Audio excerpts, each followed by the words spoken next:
Là, je ne vais pas prêcher aux convaincus, puisque je crois que vous êtes tous convaincus, et on a vu tous ces chiffres épouvantables sur la mortalité liée aux avortements clandestins dans le monde. Et on a dit à quel point c'est une question de droit humain négligé, parce que les femmes sont dans une situation de discrimination.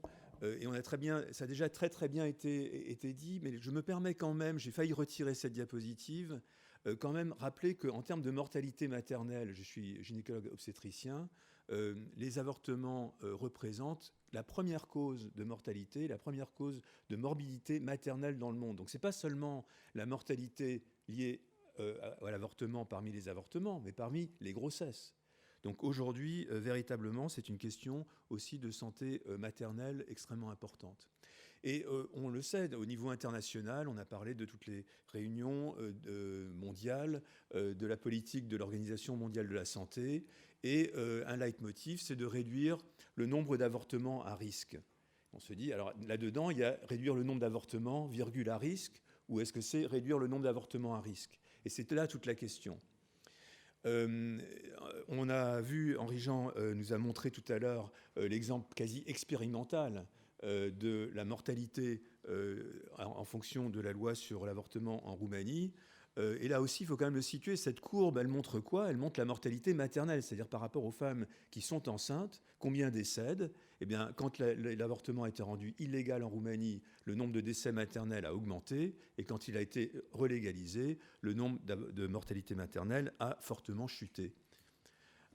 C'est pas seulement quelque chose qu'on peut voir en Europe, ça s'observe dans tous les pays du monde, et c'est le cas en Afrique du Sud, où en 1996, la dépénalisation de l'avortement a permis une chute très significative, comme vous voyez sur cette diapositive, de la mortalité maternelle en Afrique du Sud, qui est pourtant un pays qui a une mortalité maternelle beaucoup plus élevée que la nôtre. Alors, quel est l'impact des lois sur l'avortement? Parce qu'on veut dire qu'on réduire l'avortement ou réduire l'avortement dangereux. On l'a déjà dit, mais là aussi, il faut quand même se garder en tête cette carte du monde des pays où l'IVG est interdite et où l'IVG est autorisée, à quelques rares exceptions qui ont été développées tout à l'heure. Les pays du Nord et de l'Est sont ceux où ce droit est autorisé, et les pays où l'IVG est illégal ont le même taux d'IVG, voire supérieur à ceux où l'avortement est légal, avec un taux de mortalité qui est beaucoup plus élevé. Donc ça ne réduit pas le fait d'interdire l'avortement. On l'a dit, mais c'est très important, ne réduit pas le taux d'avortement, réduit le fait d'interdire l'avortement, augmente la mortalité sans réduire le nombre d'avortements. Alors, on a aussi mentionné la place des médicaments, de l'IVG médicamenteuse, pour changer un petit peu la donne sur les complications de l'avortement. Il faut savoir qu'effectivement, l'IVG médicamenteuse, à des termes jeunes de la grossesse, est beaucoup plus disponible à travers le monde que l'IVG chirurgicale et est à l'origine de moins de complications. Même si on parle du misoprostol sans la mifepristone et donc d'une efficacité un petit peu moindre, l'utilisation légale ou même détournée de l'IVG médicamenteuse permet quand même d'un tout petit peu de moduler la différence entre les pays concernant les complications de l'IVG. Ce n'est pas encore quelque chose qui se traduit dans les chiffres effrayants qu'on a vus tout à l'heure. Alors, l'incidence de l'avortement diminue dans la plupart des pays développés. Alors, il faut bien dire que la diminution du taux d'avortement dans les pays du Nord a été beaucoup liée à ce qui s'est passé dans les pays de l'Est il y a quelques années, mais de façon générale, quand même, dans les pays industrialisés, il y a une diminution qu'on ne voit pas dans les pays du Sud.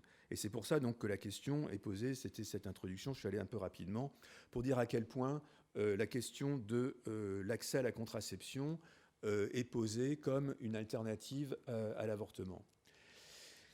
Clairement, ça je pense que tout le monde dans la salle le sait, l'accès à la contraception moderne, ça réduit mais ça ne supprime pas la nécessité de l'avortement. Ça réduit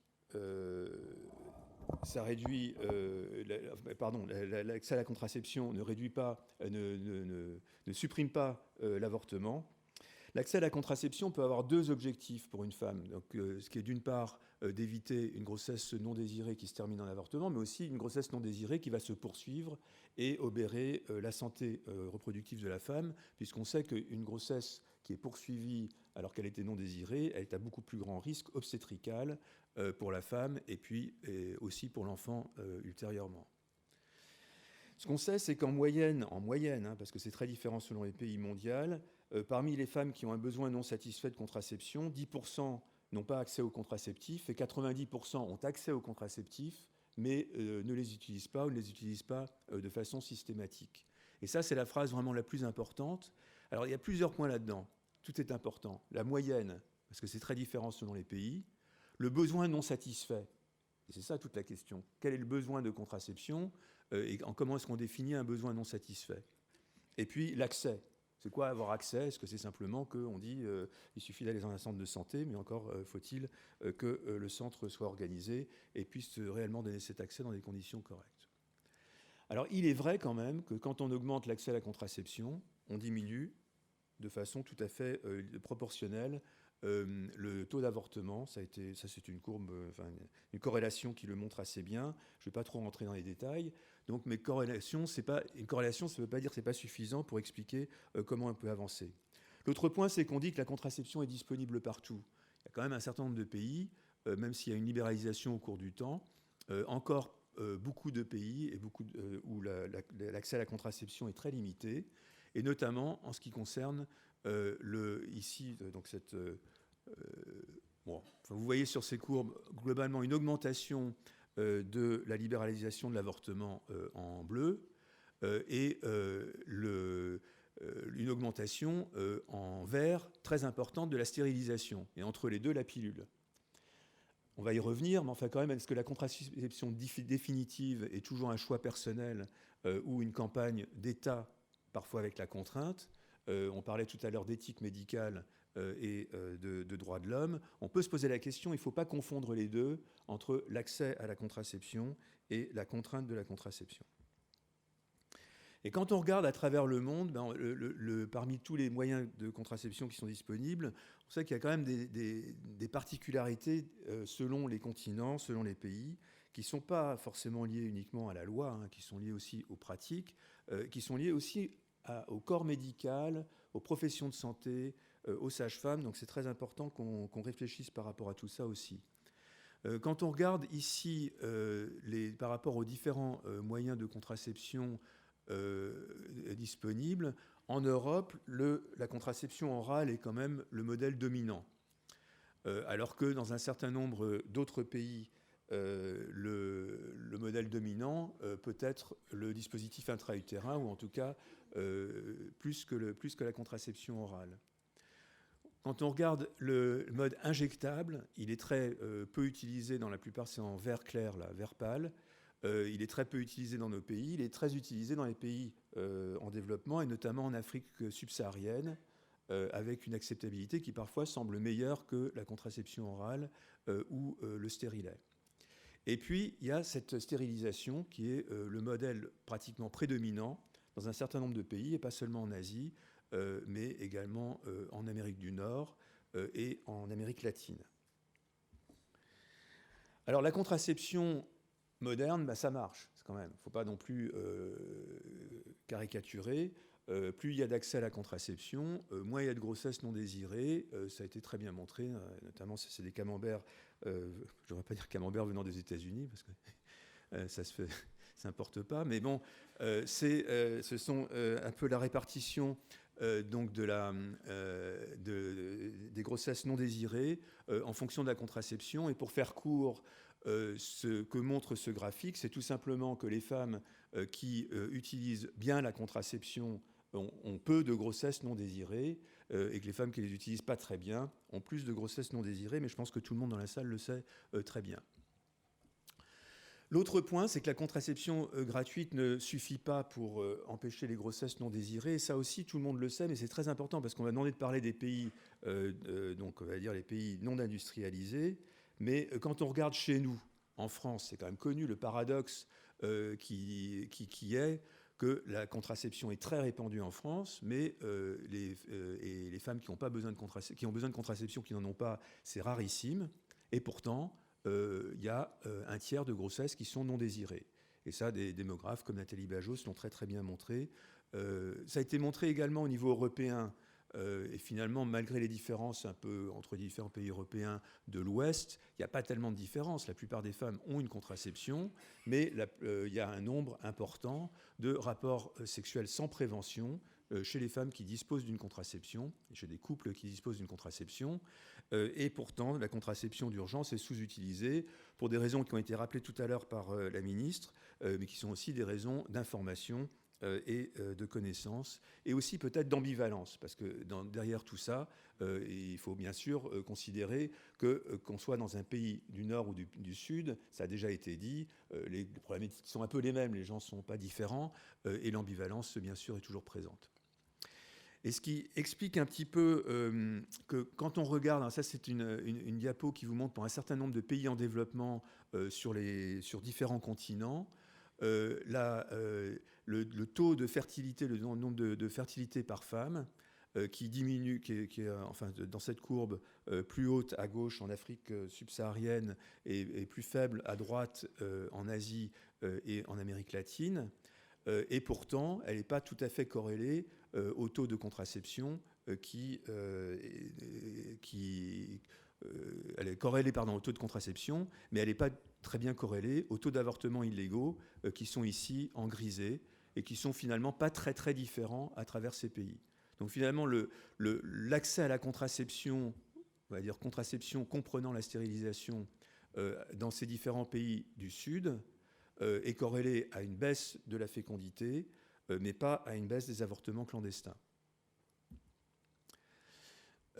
Alors, quand on regarde la courbe, la carte du monde des femmes qui ont un besoin contraceptif non satisfait, on sera frappé par le fait que ça ressemble un petit peu aux couleurs qu'on a vues tout à l'heure sur l'accès à l'avortement. C'est vrai. Mais on voit aussi que les pays, notamment en Afrique subsaharienne, où le besoin contraceptif non satisfait dépasse 30%, sont assez nombreux. Et donc la question est double. Ce que je vous disais tout à l'heure, c'est qu'est-ce que c'est qu'un besoin contraceptif non satisfait et vers qui est-ce qu'on s'adresse. Il y a deux situations assez différentes. La première, c'est la situation des femmes mariées. Et la suivante, bien sûr, c'est la question des femmes jeunes, célibataires. Et donc les femmes mariées, ça c'est une photo d'un centre de santé à Takpamé au Togo. Et on voit, qu'est-ce qu'on voit ? On voit une causerie avec une information sur la contraception. Et quelles sont les femmes qui sont là ? C'est des femmes qui ont toutes été aux consultations prénatales et qui ont accouché là, et qui viennent pour avoir des informations sur la contraception. C'est en général très bien fait. Il y a des discussions, il y a des informations, et les contraceptifs sont plutôt disponibles, même si dans ce pays-là, ils ne sont pas gratuits, sauf les mois où il y a une promotion. Mais c'est quelque chose qui permet de faire passer cette information, mais c'est un public cible extrêmement important, mais ce n'est pas toute la population. Et quand on regarde à travers le monde des études récentes et extrêmement bien faites, qui sont des enquêtes dans les pays du sud du centre Guttmacher, qui montrent que les problématiques sont différentes selon le statut marital et l'âge. En gros, il y a les femmes jeunes célibataires et les femmes un peu plus mûres, mariées. Et qu'est-ce qu'on voit ici ? On voit sur la gauche, les trois couleurs sont le bleu, c'est les besoins contraceptifs non satisfaits. En gris ici, c'est les femmes qui veulent avoir un enfant ou qui sont enceintes. Pardon, excusez-moi. Les couleurs. Non, c'est les besoins. Et ça, c'est les femmes qui n'ont pas besoin de contraception, qui sont en jaune. Voilà. J'ai un petit problème avec les couleurs, là. C'est bien ça, d'accord. Donc, pour résumer, ce que je voulais montrer sur cette diapo, parce qu'il y a énormément de données, en haut, ce sont des pays d'Amérique latine, au milieu, l'Asie, et en bas, l'Afrique subsaharienne. Et ce que montre très très bien cette enquête, alors c'est une enquête qui n'est pas bien sûr dans des situations extrêmes, c'est pas chez Boko Haram ou dans des situations de guerre, c'est dans des pays d'Afrique subsaharienne ici. On voit d'abord qu'il y a une assez grande diversité. On voit globalement que les femmes célibataires, il y en a la plupart du temps, elles ont besoin d'une contraception. Et parmi celles qui ont besoin d'une contraception, il y en a quand même beaucoup qui n'ont pas accès à la contraception. C'est pour ça qu'elles n'ont pas la contraception. Et parmi les femmes mariées, il y en a beaucoup qui n'ont pas besoin de contraception parce qu'elles sont enceintes ou qu'elles veulent l'être, et que la proportion de besoins non satisfaits est finalement quand même beaucoup plus faible. Alors, cette enquête va un peu plus loin, puisqu'elle se dit, si on regarde ces fameuses, donc ces femmes qui sont mariées et qui devraient pouvoir avoir accès aux contraceptions, il y en a quand même beaucoup, la grande majorité, qui n'ont pas de contraceptif alors qu'elles en auraient théoriquement besoin. Et on leur a demandé pourquoi. Qu'est-ce qu'on voit? C'est assez rarement parce que c'est trop cher, 3%, ou parce qu'elles n'en ont jamais entendu parler, 3%. Ça peut être parce qu'elles veulent un enfant ou parce qu'elles allaitent et qu'elles ont l'impression qu'elles ne vont pas être enceintes, 20%. Mais ça peut être aussi, et ça majoritairement, c'est à cause de la crainte des effets secondaires, c'est à cause de l'opposition à la contraception. Et parfois, quand on dit crainte des effets secondaires, ça veut dire un peu, j'ai peur de la contraception, mais sous-entendu quand même que je suis réticente par rapport à la contraception. Et on a, selon les pays, entre 10 et 30% des femmes qui disent dans ces enquêtes « je suis opposée à la contraception. On me l'a proposé, je sais que ça existe, mais j'en veux pas ». Donc, maintenant, si on parle, pour la dernière partie sur les adolescentes, on a mentionné tout à l'heure, et c'est très important, la prévention des grossesses précoces chez les adolescentes. Et l'OMS, là aussi, a fait une proposition en 5 points pour diminuer cette épidémie, finalement, parce que ça continue à augmenter. Et il y a un certain nombre de pays où les grossesses adolescentes augmentent, notamment en Amérique latine, mais également d'ailleurs en Amérique du Nord, où les grossesses adolescentes augmentent finalement plus, non désirées, augmentent plus que dans la moyenne des pays. Et donc c'est réduire les mariages forcés, les mariages précoces, réduire les rapports sexuels forcés, bien entendu, les avortements à risque, et augmenter l'utilisation de la contraception, bien évidemment. Et ce que dit l'OMS, c'est que les recommandations qui sont faites sont basées sur un certain nombre d'études de bon niveau de preuves, et puis un certain nombre de connaissances et d'analyses un peu moins structurées à travers le monde. Et malheureusement, quand on regarde le niveau de preuve, donc c'est une diapo qui parlera à certains qui ont l'habitude de lire la Cochrane Database, un peu moins à d'autres, mais enfin, il n'y a malheureusement pas beaucoup d'essais randomisés de bonne qualité pour montrer l'efficacité des mesures de prévention sur les grossesses non désirées chez les adolescentes. Et il faut bien se rendre à l'évidence que c'est assez décevant. Alors que quand on prend la Cochrane Database, en gros, il y a un certain nombre, il y a pas mal, il y a cinquantaine d'essais randomisés. En général, qu'est-ce qu'ils font? Ils comparent la promotion de la contraception, voire même le fait de donner des contraceptifs, versus simplement l'éducation à la sexualité de base dans les écoles, où ils vont même un petit peu plus loin avec des groupes de parole, avec des conseils individualisés. Il y en a d'autres qui ont comparé avec des groupes de croyants, etc.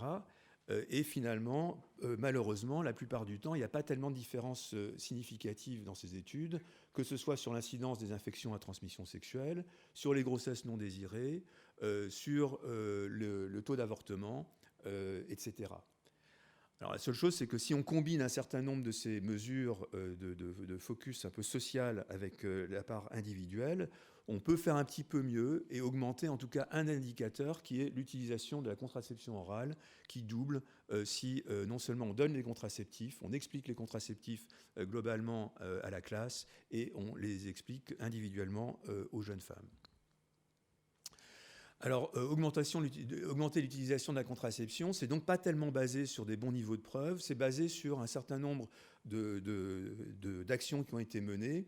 Et je n'ai pas la présomption de pouvoir vous dire quelles sont les actions qui marchent. Je peux vous dire qu'il y a un certain nombre d'interventions que clairement cette photo souligne à la fois un certain nombre de choses. Si vous regardez la photo, vous allez vous reconnaître. À la fois l'élève appliqué qui regarde bien le cahier mais qui fera peut-être le contraire.